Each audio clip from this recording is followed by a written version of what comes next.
Death is an integral part of just about every horror movie, just as it is in life itself, and that's part of why the genre is so popular. It allows audiences to explore the notion of mortality in an accessible and entertaining way, whether consciously or not. While we are therefore conditioned to expect deaths aplenty in just about any horror film worth its salt, sometimes those demises can still catch us all unawares by killing off a character who seemed damn near guaranteed to survive to the end. Or in the very least, we certainly expected each of these characters to last a little while longer before being shuffled off their respective mortal coils. Of course, with these being recent horror movies, there probably will be spoilers ahead, so spoiler warning. I'm Ellie for What Culture, and here are 10 recent horror movie deaths nobody saw coming. Number 10. Longlegs. Longlegs. While it wasn't exactly a surprise that Nicolas Cage's deranged titular serial killer was no more by the end of Osgood Perkins' surreal horror film Longlegs, it was a genuine shock to see him taken off the chessboard so long before the climax.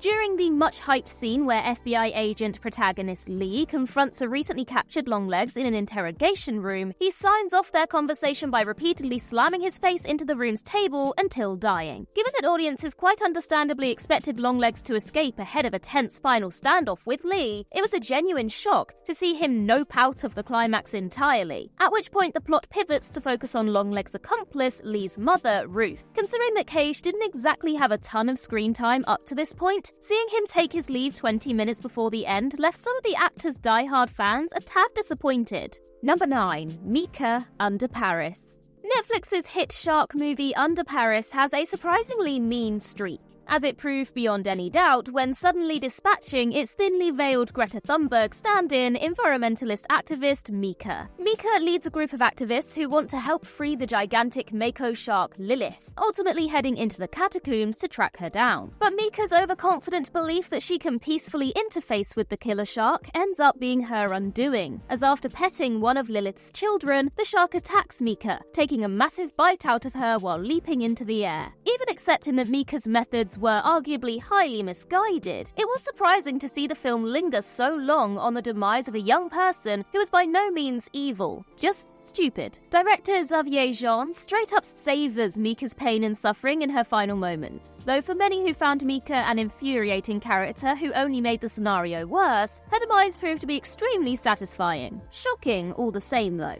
Number 8. The Demon, Strange Darling. Strange Darling is nothing if not an exercise in gleefully subverting our expectations. After all, the marketing led us to believe that our unnamed protagonist is an innocent woman on the run from a murderous lunatic who is even named the Demon for good measure. Except the film's big conceit is that the woman is actually a serial killer known as the Electric Lady who kills people she sees not as human but demons, and this so-called demon was simply her latest target. Cinematic convention dictates then that the man, in reality a cop who simply chose to hook up with the wrong woman, will eventually get revenge on the lady for tormenting him. And even if he dies, it'll happen right at the end. Except the demon is killed more than 20 minutes before the end of the movie, when, during a struggle with the lady, she bites out his jugular and leaves him to bleed to death. The rest of the film focuses instead on the lady's attempts to deal with the police who arrive on the scene, and less surprisingly, things only get bloodier from there. Number 7. Reuben, A Quiet Place Day 1. Strange Darling isn't the only horror film to cleverly manipulate audiences with intentionally misleading marketing, as A Quiet Place Day 1 also pulled that off terrifically. In the trailer, one of the most memorable sequences shows one of the elderly puppeteers in the theatre being killed by one of the alien creatures as he attempts to turn off a noisy generator. Except this doesn't actually happen in the final movie itself. In reality, this fate befalls a far more significant character, the male lead of the movie's first act, Reuben. Evidently, director Michael Sarnowski decided to shoot some alternate shots showing a different character trying to turn off the generator, in an attempt to ensure that Reuben's death scene would catch us all by surprise in the movie proper. And that it certainly did. Even accepting that the film's true male lead was very clearly shown to be Joseph Quinn's Eric in trailers, this was a masterful way to dupe audiences. Number 6. Elaine, Beau is Afraid. Because having a character suddenly kill themselves by drinking a can of paint apparently isn't unpredictable enough, Ari Aster went one further near the end of his madcap psychological horror film Beau is Afraid. In a masterful feat of misdirection, it's established early on that Beau is terrified that he will die of a hereditary heart murmur if he has sex. And so when Beau hooks up with childhood friend Elaine, it's a sequence filled with weirdly gut-wrenching tension. Then the big twist happens. Beau survives climaxing just fine, but Elaine is the one who dies instead, her body immediately turning stiff mid-orgasm. It happens totally out of nowhere, and Arthur makes no attempt at all to clearly explain why Elaine was the one to die, ensuring that audiences were left a bewildering mixture of horrified, confused, and perhaps even grimly amused. Never change, Ari Aster, never change. Number 5, Elizabeth Sparkle, The Substance. While it wasn't exactly a massive shock that the Substance's embattled protagonist Elizabeth Sparkle didn't make it to the end of the movie in one piece, who the hell saw this coming? Fading celeb Elizabeth uses an experimental drug to birth a younger version of herself, Sue, whose body she can inhabit every other week. But of course, there are inevitably dire consequences. A schism progressively forges between the two, and when they abuse the instructions of the procedure, they're both left fully conscious, resulting in Sue beating Elizabeth to death. But that's not the end, for Elizabeth's death causes Sue to deteriorate, and when she attempts to grow her own younger self, the result is Monstro Elizasue, a nauseating hybrid of Elizabeth and Sue. Despite this, Elizasue goes to present the New Year's TV special as planned, leading to a bloody climax in which she's decapitated by a disgusted audience member. The final scene? Elizasue's remains collapse onto her star on the Hollywood Walk of Fame, where her original face appears briefly before melting into the pavement. Hands up anyone who had that on their bingo card when they sat down to watch this. I don't think anyone did they?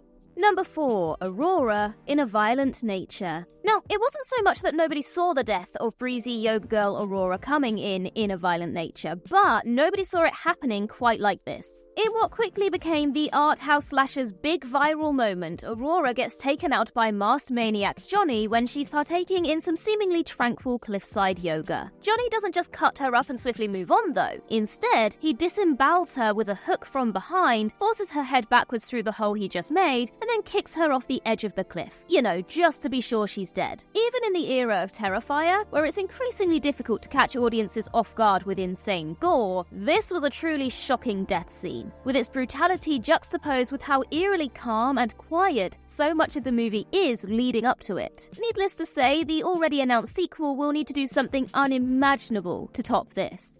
Number 3, Catherine West, The Exorcist Believer. Kids are typically off limits for all but the most transgressive and boundary-pushing of horror films. Looking at you, Terrifier 3? But The Exorcist Believer pulled a cruel, sneaky fast one on audiences in its tricky climax.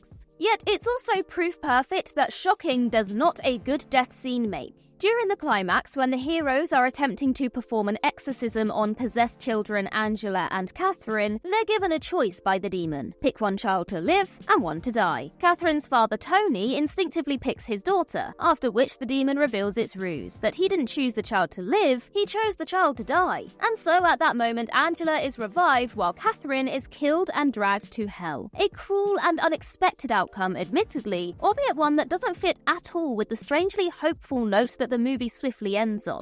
Number 2, Kay, Alien Romulus. Someone you can almost always count on to survive in a horror movie beyond children? Pregnant women. Unless they're in a Fede Alvarez movie, apparently. For even though the trailers for Alien Romulus freely showed glimpses of pregnant colonist Kay screaming with blood splashed over her face, who could have ever seen this coming? As it turns out, a critically injured Kay is rescued from being cocooned by the xenomorph and ends up injecting herself with the mysterious alien compound to stem her injuries. However, this results in her suddenly and violently giving birth to an alien cocoon, which hatches a human-xenomorph hybrid that quickly grows into a towering 8-foot-tall monstrosity. With Kay grimly wounded by the birthing process, she's defenseless to fend off her alien offspring, which swiftly makes short work of her in one of the most existentially horrifying death scenes in the entire Alien franchise, which is really saying something.